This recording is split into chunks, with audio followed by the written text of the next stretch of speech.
Hi, my name is Jesse Troublefield, and I am a Broadband Program Coordinator for the Broadband Development Office, and I'm here to discuss the Texas Broadband Pole Replacement Program. More specifically, today I'm going to give a tutorial about the Pole Replacement Application Summary Spreadsheet, or the PRASS. This PRASS is a fundamental part of the application process to this program, so I do want to take some time to make sure that we all understand it. Some important details before I get started. More information about this program's eligibility requirements, its timeline, and more can all be located on ESBD. This site is also available to be linked through broadbandfortexas.com, which is, I suspect, where you may have found this video. And if you're perusing through broadbandfortexas.com, you may also find some available resources for this program that you may indeed find helpful. All information that's being submitted to this program must be certified to be true as a part of the application process, which includes submitting a signed affidavit. Again, that affidavit can be located on ESBD. So we're going to use this term a lot in this video, PRASS, I already have, and just to really emphasize what that means, the PRASS is the Pole Replacement Application Summary Spreadsheet. The spreadsheet summarizes your application, and it is a fundamental part of applying to this program. So some small details about the PRASS. Only one PRASS can be submitted per application. Applicants may identify up to 5,000 poles within a PRASS during their application process. Each PRASS must be successfully validated while completing an application to this program, and there will be a resource about that validation process, so do seek that out when it's available. And it will be available on broadbandfortexas.com. And then lastly, applicants must follow the instructions that they're provided to successfully validate their PRASS for submission. Stepping outside of those instructions might likely result in a potential applicant failing to even submit their application in the first place. So again, if you're finding yourself getting tripped up, make sure you're following the instructions closely and diligently. So now, if we will, we're just going to give a live tutorial here on where this PRASS is located and how we might want to access it. So as I said, if we go to broadbandfortexas.com, there's a lot of really great resources here that I do recommend you seek out for all sorts of programs. But of course, down here, we'll find the Pole Replacement Program. And when we go to the Pole Replacement Program, this is where we're going to find a host of information and resources. The ESBD can be found through this link right here, as well as other CPA means as well. You'll find some preliminary detailed information about the program, but again, I do recommend you seek out the NOFA if you've not yet. And then down here, as I mentioned, we'll find some resources, which does include a link to download this PRASS that we're going to show today. There are basically two locations to download this PRASS. One is here on broadbandfortexas.com, and the other one would be here on ESBD right here. And so if you were to select this link, you would be prompted to download your own copy, which we're going to do right now. And we are going to open that up, just to take a look at it here.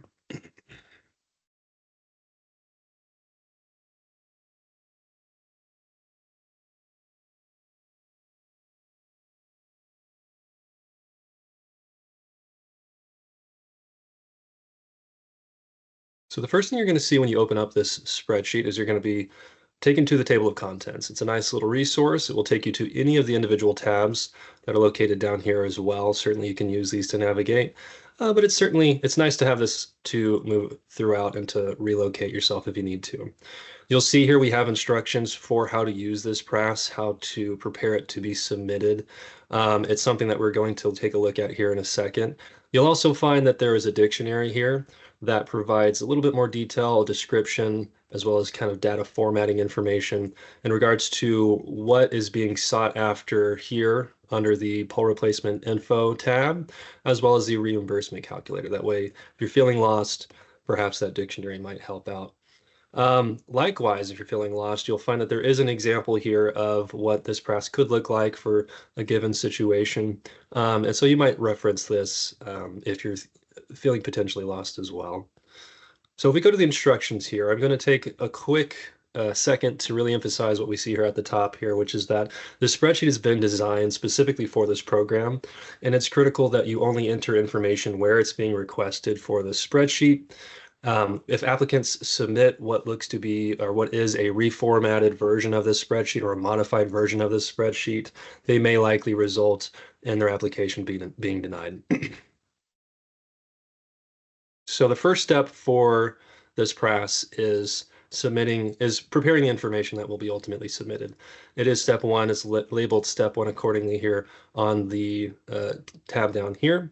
And under this, you'll see there are columns identifying what kind of information we will be seeking. And likewise, as we move down this spreadsheet, each row rather, identifies an individual pole. So as you start to fill out this spreadsheet, you'll start to fill it out row by row, identifying each individual piece of information about that pole as we move forward. The section here in the middle that is white is the section that you'd be expected to fill out. What is in blue on the ends is not available to be edited by applicants and is automatically formulated.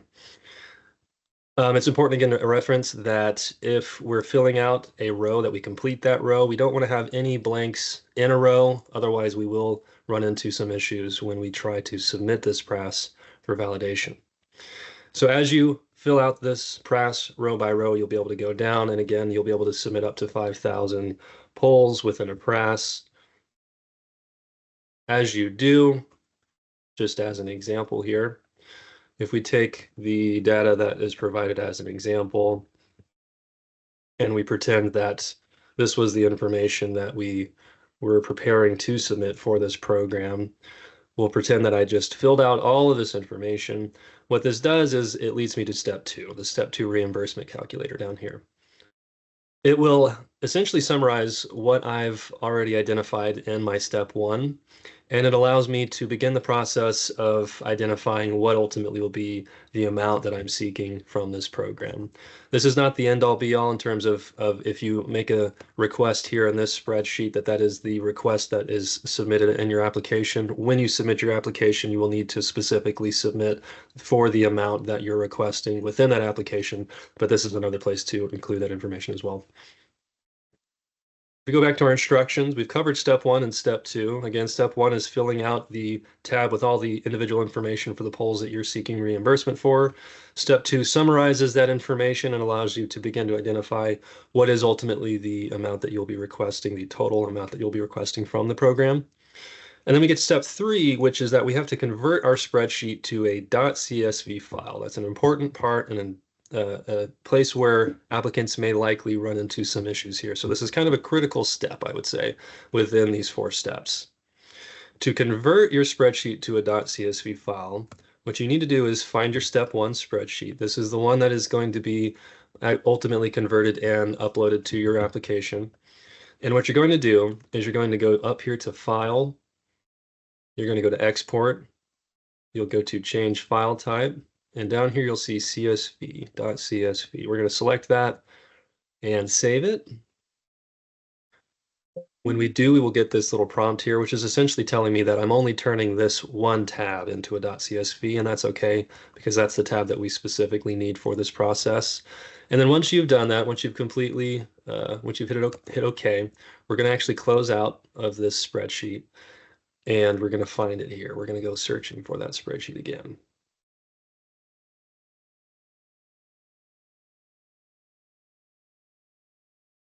Which, if we see right here, this .csv is the spreadsheet that we're looking for. If I open that up, this is kind of the new thing that we need to be really paying attention to, because this is what is going to actually be uploaded to the application. And so in order to prepare this spreadsheet, we have to go through a couple of steps. Essentially, what we need to do here is we need to go through and find where did we leave off on this spreadsheet? When did we stop filling out information on this spreadsheet? And where do the empty rows begin?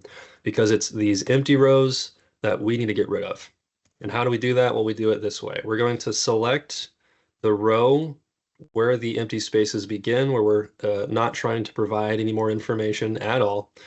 And then we're going to hit Control Shift, and we're going to hit down on our arrow key.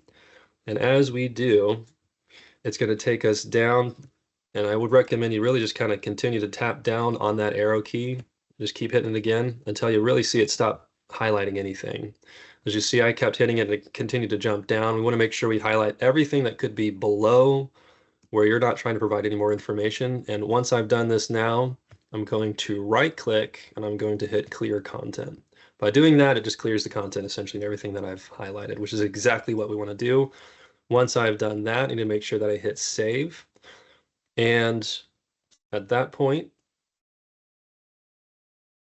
excuse me, at that point, this spreadsheet's basically ready to be submitted. Once it's been saved, we're ready to begin, assuming we have all of our other pieces in line, our affidavit's been signed, and we have everything else that needs to be submitted as a part of the application ready to rock and roll. We're pretty much ready to start the application process at that point. You're going to use that .csv file when we upload and validate that spreadsheet, which again, there will be a video tutorial describing how this application process works out, including specifically how to upload and validate your PRASS. So again, just to summarize here, this PRASS is a critical step in completing your application. So I do appreciate you taking the time to look at this tutorial, and certainly I hope you take the time to fill out this PRASS diligently and correctly.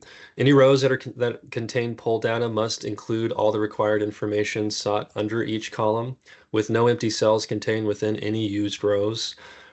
No polls may share the same set of latitude or longitude coordinates and longitude coordinates. And any deviation from this instructions or attempts to use alternative or modified spreadsheets not provided on ESBD or on broadbandfortexas.com may result in an application's denial. If there are any questions about the PRASS or about this presentation, if you'd like to receive a copy of the slide deck, I ask that you please reach out to us, and we will, of course, facilitate as needed. And again, I appreciate you taking the time to watch this video and to take the time to prepare for your submission to this program. Thank you for taking the time. I hope you have a great day.